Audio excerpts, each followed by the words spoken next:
મિત્રો 26 ડિસેમ્બર 2024 સફલા એકાદશીના દિવસે જો તમે આ જગ્યા ઉપર ₹1નો સિક્કો મૂકી દેશો તો મિત્રો લક્ષ્મી માતાની કૃપાથી તમારા જીવનમાં ધનની વર્ષા થશે અને તમે રાતોરાત જ ધનવાન બની જશો।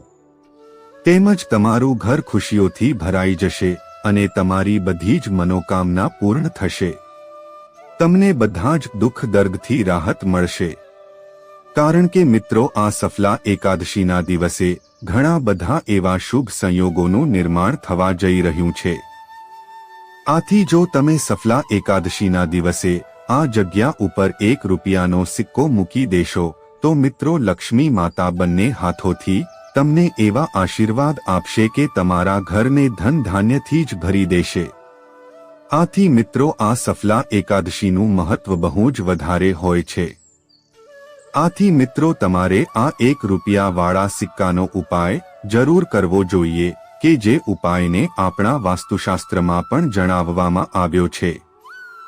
આથી મિત્રો ઉપાય તમારે અવશ્ય કરી લેવો જોઈએ। આની સાથે જ મિત્રો આપણે આજના વિડીયોમાં એ પણ જાણશું કે જો તમે આ સફલા એકાદશીના દિવસે અમુક એવા કાર્યો તેમજ વ્રત કરી લેશો તો મિત્રો લક્ષ્મી માતાની સાથે વિષ્ણુ ભગવાનની પણ કૃપા તમને પ્રાપ્ત થશે કે જે તમારા ઘરમાંથી ગરીબી તેમજ દુઃખને સમાપ્ત કરી દેશે। કારણ કે મિત્રો આ સફલા એકાદશી છે એવી એકાદશી છે કે જે આપણા બધા જ કામોને સફળતાપૂર્વક પૂર્ણ કરે છે। તો મિત્રો વિડીયોમાં આગળ વધતા પહેલા જો તમે ઈચ્છતા હો કે લક્ષ્મી માતાની કૃપા તમારી ઉપર સદા બની રહે તો આ વિડીયોને લાઈક કરી અને કમેન્ટ બોક્સમાં જય માં લક્ષ્મી અને જય શ્રી વિષ્ણુ ભગવાન જરૂર લખી દેજો।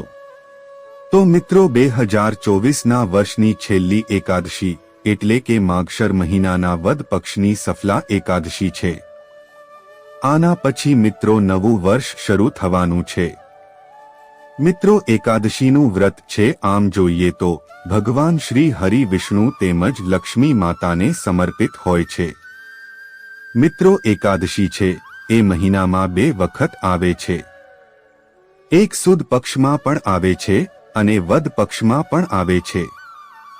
આથી મિત્રો આ સફલા એકાદશીના દિવસે ભગવાન વિષ્ણુ તેમજ લક્ષ્મી માતાની પૂજા અર્ચના છે એ પૂરા વિધિ વિધાનથી કરવામાં આવે છે। ઘણા બધા ભક્તો છે એ વ્રત અને ઉપવાસ પણ આ દિવસે કરે છે કે જેથી તેને સમસ્ત પાપોમાંથી મુક્તિ મળી શકે છે। મિત્રો આ એકાદશીનું નામ જ એવું છે કે જે એકાદશી આપણને જીવનમાં સફળતા આપનાર એકાદશી માનવામાં આવે છે। આથી મિત્રો આ માગશર મહિનાના કૃષ્ણ પક્ષની આ એકાદશીના દિવસે ભગવાન વિષ્ણુની પૂજા અર્ચના કરવા માત્રથી જ આપણી બધી જ મનોકામનાની પૂર્તિ થઈ શકે છે। અને મિત્રો તેની સાથે જ અમે તમને આ વિડીયોમાં જે ₹1ના સિક્કાનો ઉપાય જણાવીએ છીએ એ ઉપાય તમે 26 ડિસેમ્બર એટલે કે મિત્રો સફલા એકાદશીના દિવસે જો તમે ₹1નો સિક્કો ચૂપચાપ આ જગ્યા ઉપર મૂકી દો છો તો મિત્રો અવશ્ય તમારી બધી જ મનોકામના છે પૂર્ણ થાય છે। કારણ કે મિત્રો આ એકાદશીનું નામ જ સફલા એકાદશી છે કે જે તમારા બંધ પડેલા કાર્યોને સફળ બનાવે છે। એટલે કે જો મિત્રો તમારી વર્ષો જૂની કોઈ પણ મનોકામના હોય કે જે પૂરી થતી ન હોય તો મિત્રો તમારે 26 ડિસેમ્બર 2024 એટલે કે સફલા એકાદશીના દિવસે તમારે આ ₹1ના સિક્કાનો ઉપાય અવશ્ય કરી લેવો જોઈએ। તેની સાથે જ મિત્રો આપણે એ પણ જાણશું કે આ ઉપાય તમારે ક્યારે કરવાનો છે અને આ ઉપાય કોણ કરી શકે છે અને તમારે આ ઉપાય કઈ જગ્યા ઉપર કરવાનો છે।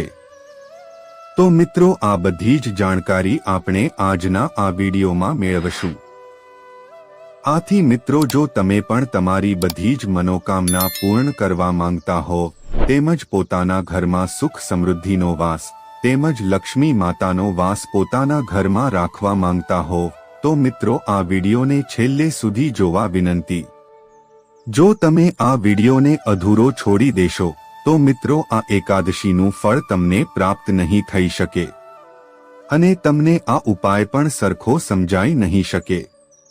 આથી આ વિડીયોને આખો જોવા વિનંતી। જો તમે આ વિડીયોને પૂરેપૂરો જોઈ લેશો તો મિત્રો વિષ્ણુ ભગવાનની સાથે લક્ષ્મી માતાની પણ કૃપા તમને પ્રાપ્ત થશે, જેથી તમારી સમસ્ત મનોકામના છે પૂર્ણ થઈ જશે। અને મિત્રો 26 ડિસેમ્બરે આ સફલા એકાદશી છે, ત્યારે મિત્રો ગુરુવારનો દિવસ આવે છે। આજે મિત્રો ઘણા લોકો છે કે જે બૃહસ્પતિદેવની પણ પૂજા અર્ચના કરે છે અને વ્રત રહે છે। તેમજ મિત્રો એકાદશીના વ્રતની સાથે સૌપ્રથમ આપણે આ સફળતા એકાદશીના વ્રતની તિથિ ક્યારે શરૂ થાય છે અને તેના પારણા ક્યારે છે એ વિશે જાણી લઈએ। મિત્રો આપણા હિન્દુ પંચાંગ અનુસાર માગશર માસના વદ પક્ષની એકાદશી તિથિ પ્રારંભ તારીખ 25 ડિસેમ્બર બુધવારની મોડી રાત્રે એટલે કે લગભગ 10:30 વાગ્યે આ તિથિનો પ્રારંભ થાય છે અને આ તિથિ પૂરી થાય છે એ 26 ડિસેમ્બરને રાત્રિના લગભગ 12:30 વાગ્યાની આજુબાજુ આ તિથિ પૂર્ણ થશે। તો મિત્રો હવે આપણે જાણીએ કે તમારે આ એકાદશીના પારણા ક્યારે કરવા। તો મિત્રો માગશર માસની સફલા એકાદશીના પારણા છે એ તારીખ 27 ડિસેમ્બર શુક્રવારના રોજ સવારે 7:10 થી લઈને 9:30 સુધીમાં કરી લેવા જોઈએ। તેમજ મિત્રો 21 દિવસનું માં અન્નપૂર્ણાનું વ્રત છે તે આ દિવસે પૂર્ણ થાય છે। તેની સાથે જ મિત્રો આ સફળતા એકાદશીના દિવસે ભગવાન વિષ્ણુની પૂજા અર્ચના કરવાથી આપણને બધા જ પાપોમાંથી મુક્તિ મળે છે અને આપણા જીવનમાં જે કાંઈ પણ બાધા આવે છે એ પણ સમાપ્ત થાય છે અને પુણ્યની પ્રાપ્તિ થાય છે। તેની સાથે જ મિત્રો તમે આ 1 રૂપિયાના સિક્કાનો ઉપાય તમે કરી લો છો તો મિત્રો લક્ષ્મી માતા તેમજ ભગવાન વિષ્ણુની કૃપાથી તમારું ઘર છે એ ધન ધાન્યથી ભરાઈ જશે। કારણ કે મિત્રો આ સફલા એકાદશીના દિવસે આ 1 રૂપિયાના સિક્કાનું બહુ જ મહત્વ જણાવવામાં આવ્યું છે અને જો તમે આ ઉપાય અમે તમને જે રીતે જણાવીએ એ રીતે તમે કરી લો છો તો મિત્રો અવશ્ય તમને તમારા જીવનમાં સફળતા મળવા લાગશે। જો તમે કોઈ પણ કાર્ય કરશો એ કાર્ય તમારું અવશ્ય પાર પડી જશે। મિત્રો સફલા એકાદશી પર ભગવાન વિષ્ણુની પૂજા કરવાથી સુખ અને સમૃદ્ધિ આવે છે। તેમજ આ દિવસે તુલસીનો છોડ વાવવો ખૂબ જ શુભ માનવામાં આવે છે। આ દિવસે તુલસી લગાવવાથી ધન સમૃદ્ધિ વધે છે। ઘરની ઉત્તર પૂર્વ કે ઉત્તર પૂર્વ દિશામાં તુલસીનો છોડ રાખવો જોઈએ। સાથે જ આ દિવસે વ્રત કરવાથી જીવનમાં ધનની વૃદ્ધિ થાય છે। સાથે જ અક્ષય પુણ્યની પ્રાપ્તિ થાય છે। કૃષ્ણ પક્ષમાં આવતી એકાદશીને સફલા એકાદશી તરીકે ઓળખવામાં આવે છે। મિત્રો આપણા હિન્દુ ધર્મમાં એકાદશીનું ઘણું મહત્વ છે। એકાદશી દર મહિનામાં 2 વાર આવે છે। એક વર્ષમાં કુલ 24 એકાદશીઓ આવે છે, એક શુક્લ પક્ષમાં અને એક કૃષ્ણ પક્ષમાં। એકાદશી તિથિ ભગવાન વિષ્ણુને ખૂબ જ પ્રિય છે।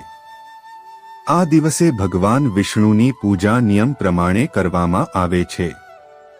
ધાર્મિક માન્યતાઓ અનુસાર એકાદશીના દિવસે ભગવાન વિષ્ણુની પૂજા કરવાથી ભગવાન વિષ્ણુની વિશેષ કૃપા થાય છે અને મૃત્યુ પછી મોક્ષ પ્રાપ્ત થાય છે।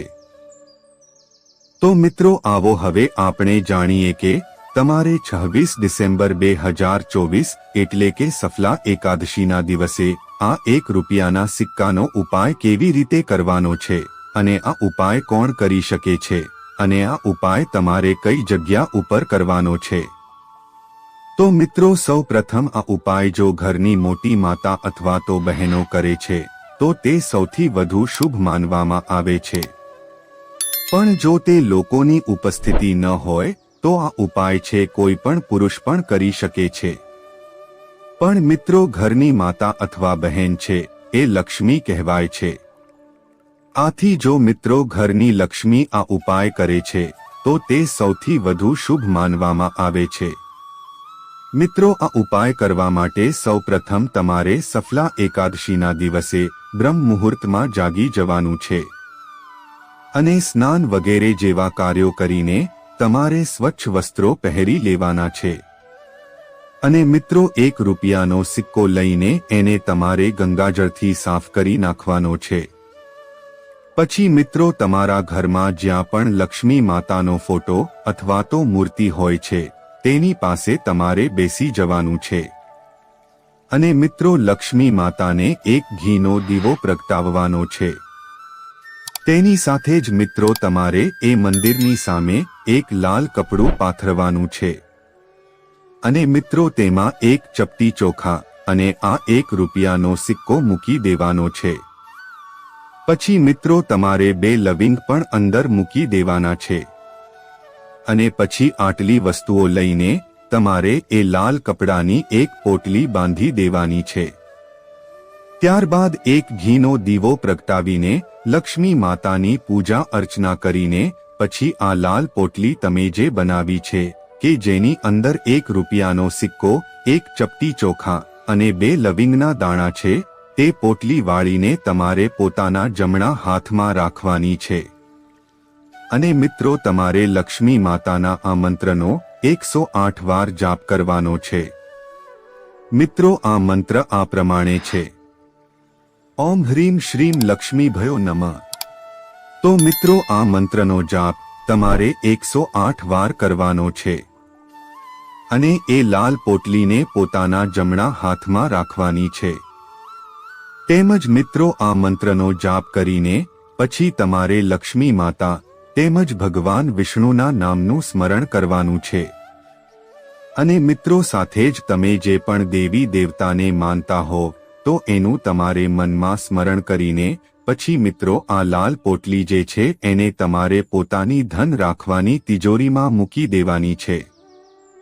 એટલે કે મિત્રો તમે જ્યાં પણ પૈસા રાખો છો પછી ભલે તમે તિજોરીમાં કે કોઈ પણ ડબ્બા કે ખાનામાં જે પણ જગ્યાએ તમે પૈસા રાખો છો અથવા તો પાકીટમાં પણ રાખો છો તો તમારે આ લાલ પોટલી એ જગ્યા ઉપર મૂકી દેવાની છે।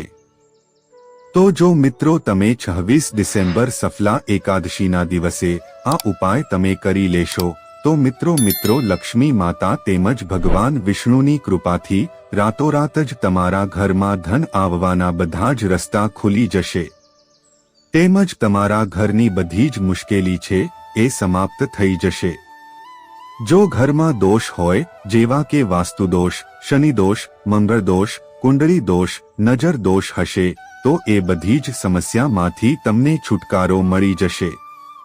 પણ મિત્રો તમારે 26 ડિસેમ્બર સફલા એકાદશીના દિવસે આ ઉપાય ભૂલ્યા વગર કરી લેવાનો છે કારણ કે મિત્રો આ દિવસે આ 1 રૂપિયાના સિક્કાનું બહુ જ મહત્વ જણાવવામાં આવ્યું છે। મિત્રો આ 1 રૂપિયાનો સિક્કો છે એ લક્ષ્મી માતાની મૂર્તિ જે હોય છે એના હાથમાં પણ 1 રૂપિયાનો સિક્કો હોય છે અને મિત્રો લક્ષ્મી માતાના હાથમાંથી ધનનો વરસાદ થતો હોય છે। આથી જો તમે આ શુભ દિવસે આ 1 રૂપિયાના સિક્કા વાળો ઉપાય કરો છો તો મિત્રો લક્ષ્મી માતા છે તે અવશ્ય તમારા ઘરમાં ધનનો વરસાદ કરે છે। તો મિત્રો હવે આપણે જાણીએ કે જે લોકો ઉપાય અથવા તો વ્રત ન કરી શકે તો મિત્રો તે લોકોએ આ સફલા એકાદશીના દિવસે ભગવાન વિષ્ણુના નામનું તેમજ લક્ષ્મી માતાના નામનું સ્મરણ કરવું જોઈએ અને આ દિવસે મિત્રો સાત્વિક ભોજન એ વ્યક્તિએ લેવું જોઈએ। તો આટલું કરવાથી પણ તે લોકોને અવશ્ય પુણ્યની પ્રાપ્તિ થાય છે। તેની સાથે જ મિત્રો આ સફલા એકાદશીના દિવસે તમારે બ્રહ્મ મુહૂર્તમાં ઉઠીને પછી સ્નાન વગેરે જેવા કાર્યો કરીને સ્વચ્છ વસ્ત્રો પહેરી લેવા જોઈએ અને આખા ઘરમાં ગંગાજળનો છંટકાવ કરવો જોઈએ। તેમજ ઘરનો મુખ્ય દરવાજો હોય ત્યાં પણ તમારે ગંગાજળનો છંટકાવ કરવો જોઈએ તેમજ તે જગ્યા ઉપર તોરણ બાંધવા જોઈએ અને ઘરના મંદિરમાં ભગવાન વિષ્ણુ તેમજ લક્ષ્મી માતાનો ફોટો અથવા તો મૂર્તિ હોય તેની પૂજા અર્ચના કરવી જોઈએ અને જો આપણે મૂર્તિ રાખીએ છીએ તો કાચું દૂધ, દહીં અને મધ અને ખાંડથી સ્નાન કરાવવું જોઈએ।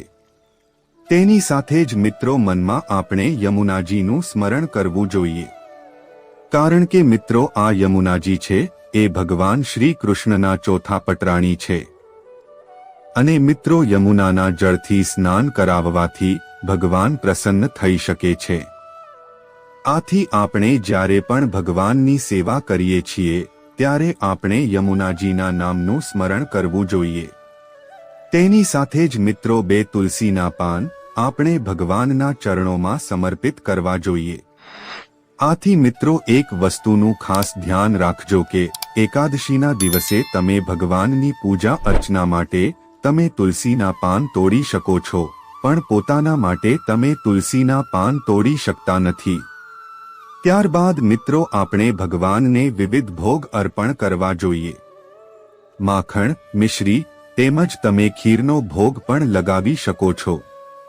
તેની સાથે જ મિત્રો તમે આ દિવસે ઉપવાસ પણ કરી શકો છો। એક સમયનું તમે ભોજન લઈ શકો છો અને વ્રતમાં તમે ચા, દૂધ પણ ગ્રહણ કરી શકો છો। તેની સાથે જ મિત્રો ઘણા લોકો એવા છે કે જે નિરાહાર પણ વ્રત રહે છે, એટલે કે મિત્રો આ એકાદશીના દિવસે પાણી પણ પીતા નથી અને કોઈ પણ વસ્તુ ગ્રહણ પણ કરતા નથી। આ રીતે જે લોકો વ્રત કરે છે તે લોકોને પણ ઉત્તમ ફળની પ્રાપ્તિ થઈ શકે છે। પણ જો મિત્રો તમે આ પ્રકારે વ્રત અથવા તો નિયમોનું પાલન ન કરી શકો તો પણ તમને કોઈ પણ પ્રકારનો દોષ કે પાપ લાગી શકતું નથી। પણ તમે જો આ દિવસે કાંઈ ન કરી શકો તો લક્ષ્મી માતા તેમજ વિષ્ણુ ભગવાનના નામનું સ્મરણ કરો છો તો પણ તમને પુણ્યની પ્રાપ્તિ થાય છે અને તમારી મનોકામના છે એ પણ પૂર્ણ થઈ શકે છે। તો મિત્રો હવે આપણે જાણીએ કે આ સફલા એકાદશીના દિવસે એવા ક્યાં શુભ કાર્યો કરવા કે જેનાથી તમારી મનોકામના પૂરી થાય અને માતા લક્ષ્મીના આશીર્વાદ તમને પ્રાપ્ત થાય। તો મિત્રો એકાદશીની સવારે જલ્દી જાગવું અને સ્નાન કર્યા પછી સૂર્યને જળ ચઢાવવું જોઈએ અને મિત્રો ઘરના મંદિરમાં ભગવાન વિષ્ણુ સામે વ્રત અને પૂજા કરવાનો સંકલ્પ લેવો જોઈએ। તેમજ પૂજામાં ભગવાન વિષ્ણુ સાથે જ મહાલક્ષ્મીની પ્રતિમા પણ મૂકવી જોઈએ। તેમજ બંને દેવી દેવતાઓનો દક્ષિણાવર્તી શંખથી અભિષેક કરવો જોઈએ। તેમજ શંખમાં કેસર મિશ્રિત દૂધ ભરો અને ભગવાનને ચઢાવજો।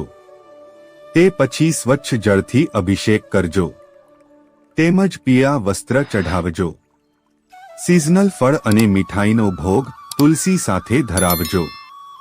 તેમજ પૂજામાં ઓમ નમો ભગવતે વાસુદેવાય નમઃ મંત્રનો જાપ કરજો અને એકાદશીએ શિવલિંગ ઉપર તાંબાના લોટાથી જળ ચઢાવો અને ઓમ નમઃ શિવાય મંત્રનો જાપ કરજો અને બાળ ગોપાલનો અભિષેક કરજો। તેમજ તુલસી સાથે માખણ મિશ્રીનો ભોગ ધરાવજો। તેમજ ગુરુ કૃષ્ણાય નમઃ મંત્રનો જાપ કરજો। તેમજ મિત્રો કોઈ મંદિરમાં ધન, અનાજ અને પૂજાની સામગ્રીનું દાન કરજો અને ગૌશાળામાં ધન અને લીલું ઘાસ દાન કરજો। તેમજ ગુરુવારે કોઈ જરૂરિયાતમંદ વ્યક્તિને ઊનના વસ્ત્રનું દાન કરજો। તેમજ મિત્રો સફલા એકાદશીના દિવસે તમે આ ઉપાય અવશ્ય કરજો। જો તમે આર્થિક તંગીમાંથી મુક્તિ મેળવવા માંગતા હો તો સફલા એકાદશીના દિવસે સ્નાન અને ધ્યાન કર્યા પછી વિધિ પ્રમાણે લક્ષ્મીનારાયણજીની પૂજા કરો। સાથે જ પૂજા દરમિયાન ભગવાન વિષ્ણુને શેરડીના રસનો અભિષેક કરો। આ ઉપાય કરવાથી કુંડળીમાં બુધ બળવાન બને છે। આ વ્યવસાયમાં ઇચ્છિત સફળતા લાવે છે। તેમજ જો તમે તમારા પદ અને પ્રતિષ્ઠામાં વધારો કરવા માંગો છો તો સફલા એકાદશીના દિવસે ભગવાન વિષ્ણુની ભક્તિપૂર્વક પૂજા કરો। પૂજાના સમયે ભગવાન વિષ્ણુને હળદર, ચણાની દાળ, ગોળ, ખીર વગેરે વસ્તુઓ અર્પણ કરજો। આ ઉપાય કરવાથી ગુરુ બળવાન બને છે। તેમજ મિત્રો જો તમે લક્ષ્મીનારાયણજીને પ્રસન્ન કરવા માંગો છો તો સફળા એકાદશીના દિવસે ભગવાન વિષ્ણુને એકાક્ષી નારિયેળ ચઢાવજો। આ ઉપાય કરવાથી માતા લક્ષ્મી પ્રસન્ન થાય છે અને તેમના આશીર્વાદ સાધક પર વરસે છે। તેમજ જો તમે વાસ્તુદોષોને દૂર કરવા માંગતા હો તો સફલા એકાદશીના દિવસે ભક્તિ ભાવથી તુલસી માની પૂજા કરજો। આ સમયે તુલસી માને જળ ચઢાવજો, પરિક્રમા પણ કરો અને તુલસી ચાલીસાનો પાઠ કરો। સાથે જ સાંજે શુદ્ધ ઘીથી તુલસી માની આરતી કરજો। આ ઉપાયને અનુસરવાથી ઘરમાં સકારાત્મક ઉર્જાનો સંચાર થાય છે। તો મિત્રો, જો તમને આ વિડિયો પસંદ આવ્યો હોય તો વિડિયોને લાઈક અને શેર જરૂરથી કરજો અને કોમેન્ટ બોક્સમાં જય માં લક્ષ્મી અને જય શ્રી વિષ્ણુ ભગવાન જરૂરથી લખજો। સાથે અમારી ચેનલને સબસ્ક્રાઇબ કરીને બાજુમાં આપેલા બેલ આઇકોનને પ્રેસ કરી ઓલ ઉપર સેટ કરી દેજો, જેથી તમને નવા વિડિયોની નોટિફિકેશન તુરંત જ મળે।